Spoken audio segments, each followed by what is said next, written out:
Entreprendre, mais à partir de quelle idée à succès? Vous n'en manquerez jamais en nous suivant chaque semaine.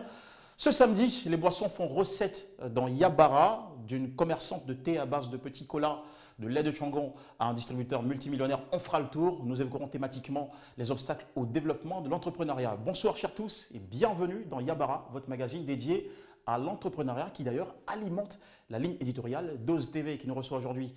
La chaîne est représentée par sa promotrice, fondatrice et manager générale, c'est Sandrine Ochou qui nous reçoit.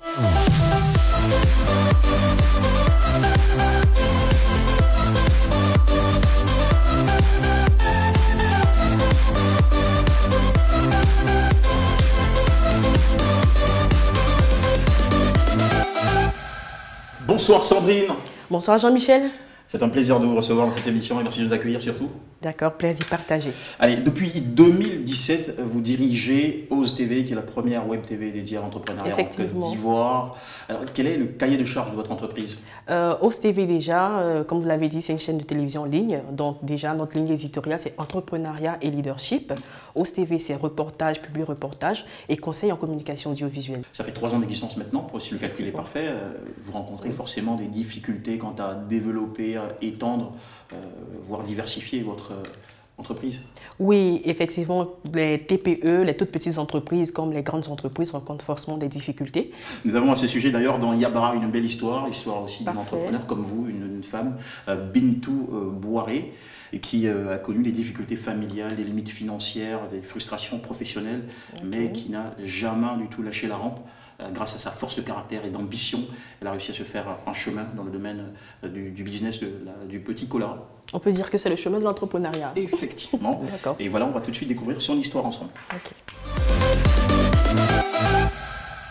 Tia Salé, commune située à 120 km d'Abidjan, la ville est loin d'être un pôle économique attractif. C'est pourtant ici que cette jeune dame de 29 ans décide de donner forme à son rêve, l'entrepreneuriat.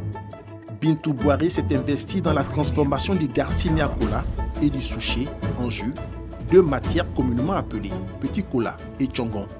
La transformation de ces produits est une première dans cette localité de plus de 50 000 âmes.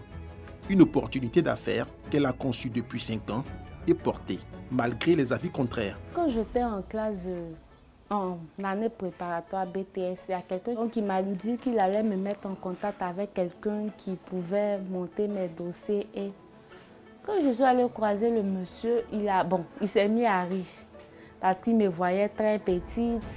Toi, tu as ce genre de projet, si on te donne l'argent, c'est pour aller acheter mèches et tout. Je leur ai dit que non, que moi, c'est vrai que je suis petite, mais j'ai la tête sur les épaules.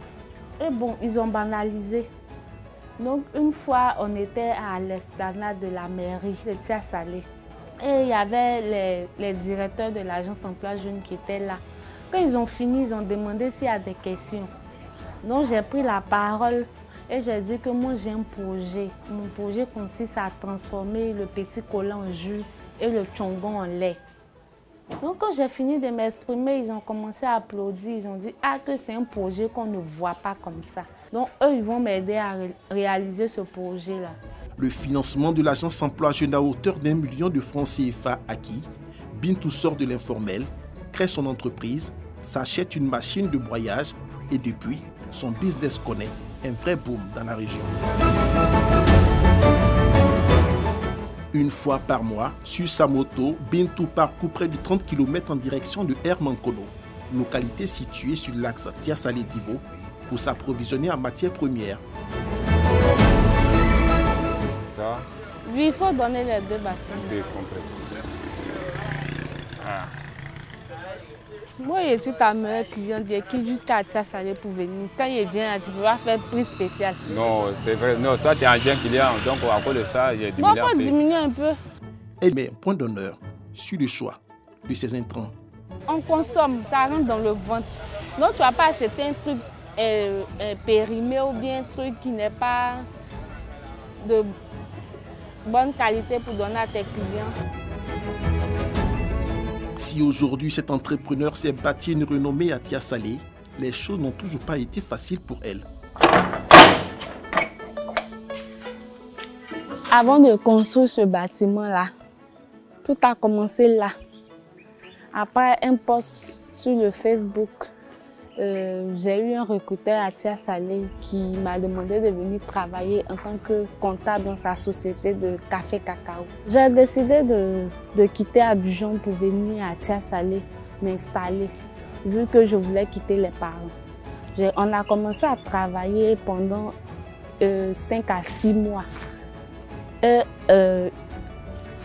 ça n'allait pas dans la société. C'est ainsi que j'ai décidé de me chercher, aller faire moi-même mes activités. Donc comme ça, j'ai demandé au propriétaire de la société s'il pouvait me donner un espace juste à côté de sa maison. Et il m'a accordé la terre. J'ai déposé un conteneur pour commencer mon activité. Dans ses débuts, entre difficultés et échecs, comme chez la plupart des néo-entrepreneurs, Bintou a bénéficié du soutien, de bonne volonté, dont le premier magistrat de sa commune d'accueil. Ça va. C'est votre projet? Ça avance. D'accord. Vous allez trouver tout le monde. J'ai fait une nouvelle boutique à la nouvelle rue là. D'accord. Et comment ça se comporte? Bon, ça sort bien. C'est au cours d'une cérémonie que je l'ai écouté parler, elle posait des questions à des gens de l'emploi jeune. Et puis je l'ai détecté, j'ai dit, celle-là, si on l'appuie, elle peut aller loin. Les jeunes ne peuvent absolument rien faire s'ils n'ont pas une oreille attentive, s'ils n'ont pas par derrière eux une autorité qui est capable de les remotiver quand ils sont en train de perdre pied. Il y a de cela quelques mois, Bintou a ouvert une deuxième boutique pour l'exposition de ses produits. Elle y engage, à ce jour, 5 employés et réalise un chiffre d'affaires d'environ 600 000 francs CFA par mois. Notre jeune entrepreneur n'entend pas s'arrêter en si bon chemin. Quand on vient aujourd'hui et puis on dit on a commencé avec 100 francs, aujourd'hui on a un magasin, on a 2 magasins. Ce n'est pas en étant couché à la maison que quelqu'un va voir la motivation, bien le courage que tu as en toi pour t'aider. D'ici quelques années, notre chef d'entreprise ambitionne exporter en quantité industrielle ses produits sur les marchés régionaux et internationaux. Bintou rêve grand et s'en donne les moyens pour y arriver. Hélène Keller n'a-t-il pas dit que l'optimisme est la voie du succès? Rien de grand ne se fait sans espoir ni confiance. Wow. Sandrine Ochou, à quelle réaction vous amène cette histoire que nous avons ensemble partagée? Déjà, je retiens dynamisme, courage et puis envie de réussir. Alors c'est conscient aussi de tous ces challenges que l'agence Emploi Jeunes s'engage à accompagner plusieurs jeunes entrepreneurs ivoiriens pour les aider à travers financement à développer leurs activités. Le prochain, ça pourra être peut-être vous. Raison pour laquelle nous encourageons à suivre davantage, en tout cas chaque semaine, nos programmes, des opportunités vous y attendent. Et tout de suite, le bon à savoir pour enchaîner dans ce rendez-vous en compagnie de Sandrine Ochou avec quelques principes à suivre pour éviter de freiner le développement de son entreprise quand on y est déjà engagé. C'est tout de suite. 80% des entreprises échouent dans les 18 premiers mois qui suivent leur lancement, selon le média américain Bloomberg. Comment est-ce possible? Voici quelques obstacles au développement de l'entrepreneuriat. Le manque de recherche et de planification.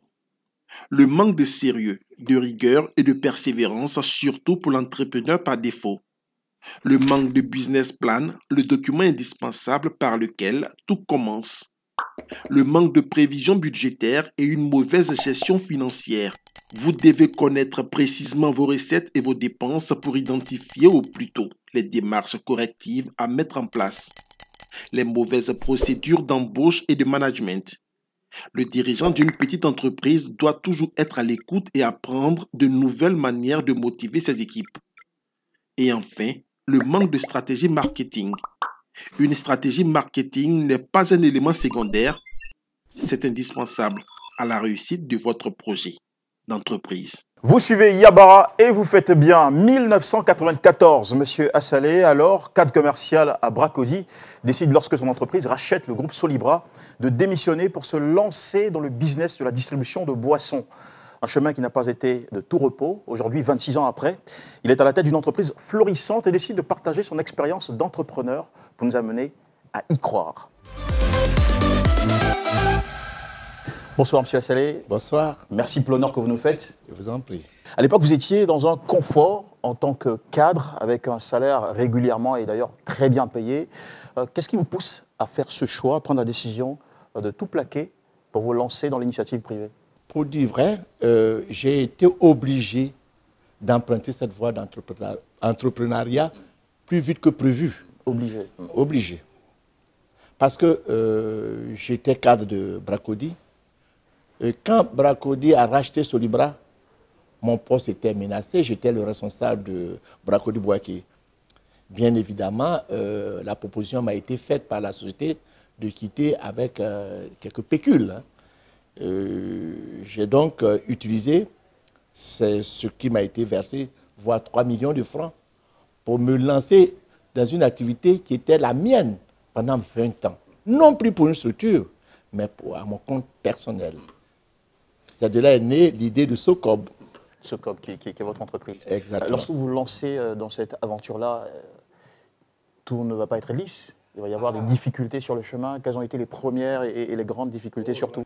Je vous dis que ça n'a pas été facile parce que, d'abord, vous sortez d'un salaire confortable et vous revenez, du coup, à un salaire qui n'existe plus. Incertain. En fait. Incertain. Mais je me suis dit, tout compte fait, il fallait me battre. Comment on garde confiance quand on est entrepreneur, quand tout s'écroule autour de nous? Sur quoi faut-il fixer son regard, ses pensées pour tenir au milieu du flot des difficultés? Il faut que tu sois suffisamment honnête. Ah, ça, c'est la première chose. Il faut créer la confiance autour de vous. Il faut faire des affaires honnêtement. Honnêtement. Tu me diras, être crédible. Il faut être crédible. Alors aujourd'hui, quel message vous pourriez envoyer aux jeunes qui rêvent en voyant des réussites sociales comme vous? Si je suis assis à cette place, c'est justement pour pouvoir dire à mes frères, à mes jeunes frères, que se lancer dans une affaire, ce n'est pas du mimétisme. Ce n'est pas parce que vous avez fait ça qu'il faut forcément faire la même chose. On peut réussir ce qu'on fait quand on a envie quand on fait avec amour.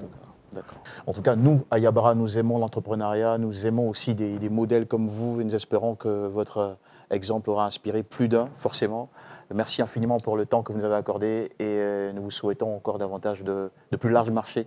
Au-delà de l'exemple et de l'inspiration, votre émission Yabara vous offre, comme chaque semaine, des opportunités. Allez-y, saisissez-les, prenez note, c'est le bonus.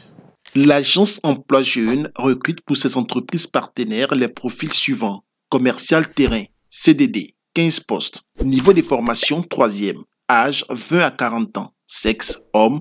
Expérience professionnelle 2 ans. Lieu de travail Korogo, Yamsoukro, Bouaké, San Pedro, Daloa, Gagnoa, Soubré. Date limite de candidature 28 février 2020. Commercial terrain CDD 3 postes. Niveau de formation Bac+2. Âge 20 à 40 ans. Sexe féminin. Expérience professionnelle 6 mois à 1 an. Lieu de travail Abidjan. Date limite de candidature 15 décembre 2020. Stagiaire commercial 3 postes. Niveau de formation Bac+2. Âge 18 à 40 ans. Sexe femme ou homme. Lieu de travail Daloa. Date limite de candidature 15 décembre 2020. Aujourd'hui, parlons du programme national de stage et d'apprentissage. Le programme national de stage et d'apprentissage est une réponse du gouvernement pour aider les jeunes étudiants à obtenir un stage afin de valider leur diplôme de fin de cycle. Ce programme offre 2 catégories de stages, à savoir le stage école ou stage de validation, qui donne droit à une prime de 15 000 francs CFA par mois de l'agence Emploi Jeunes pour une durée de 3 mois. Le stage pré-emploi ou stage de qualification d'une durée de 6 mois avec 45 000 francs CFA comme prime. Pour la période 2012-2019, ce sont 36 082 bénéficiaires âgés de 18 à 40 ans qui ont eu accès à des opportunités de stage et d'apprentissage pour un coût de 9 395 980 386 francs CFA mobilisés par l'État de Côte d'Ivoire. Notons que ce programme bénéficie du concours de l'Agence nationale de formation professionnelle et du soutien de la Banque mondiale et de la Banque africaine de développement. Le programme national de stage et d'apprentissage est disponible dans les guichets emploi de l'Agence Emploi Jeunes et sur la plateforme du Bureau de coordination des programmes emploi www.pgdec.org. Et voilà qui nous mène au terme de ce programme. Merci à tous, mesdames et messieurs, de nous avoir accordé votre intérêt. Yabara revient la semaine prochaine avec d'autres exemples, d'autres entrepreneurs. Ne ratez pas nos productions, toujours sur la page Facebook Yabara. Et surtout, gardez bien en tête cette assertion. Celui qui veut faire quelque chose trouve toujours un moyen. Celui qui ne veut rien faire trouve toujours un prétexte. Bon week-end à tous et à la semaine prochaine.